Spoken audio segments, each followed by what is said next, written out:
রোববার বিকেলে নির্বাচন ভবনে সাংবাদিকদের সঙ্গে কথা বলেন নির্বাচন কমিশন সচিব আখতার আহমেদ। পরিসংখ্যান তুলে ধরে তিনি জানান, দেশে এ পর্যন্ত প্রাপ্ত ভোটার 12,13,12,384 জন। চূড়ান্ত তালিকা মিলবে 18 নভেম্বর।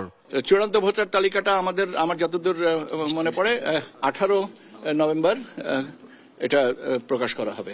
আগামী 16 নভেম্বর থেকে নির্বাচন কমিশনের নতুন অ্যাপের মাধ্যমে প্রবাসীরা ভোটার হতে পারবেন। তালিকাভুক্তরা আগামী নির্বাচনে ভোট দিতে পারবেন বলেও জানান আখতার আহমেদ।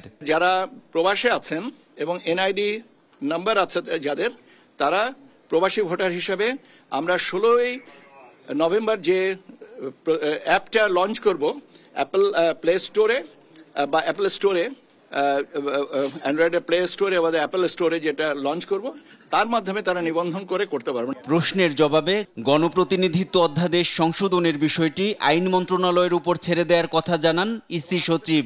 জানান, সংশোধিত আরপিওর গেজেট না হওয়া পর্যন্ত রাজনৈতিক দলগুলোর সঙ্গে কমিশনের আলোচনা অর্থবহ হবে না। উপদেষ্টা পরিষদে এটা মানে নীতিগত অনুমোদনের পরে বাকি কাজটুকু করেন লেজিসলেটিভ ডিভিশন, আইন বিচার ও সংসদ বিষয়ক মন্ত্রণালয়।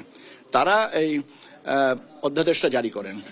কাজে অধ্যাদেশ জারির বিষয়টা যতক্ষণ না পর্যন্ত হচ্ছে ততক্ষণ পর্যন্ত আমরাও আপনাদের মতন অপেক্ষায় আছি। নতুন রাজনৈতিক দলের নিবন্ধনের বিষয়ে চলতি সপ্তাহেই কার্যক্রম শেষ হবে বলেও জানান নির্বাচন কমিশন সচিব।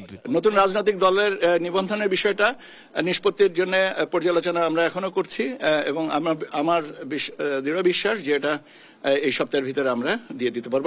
এনআই নাহিদ, দেশ টিভি, ঢাকা।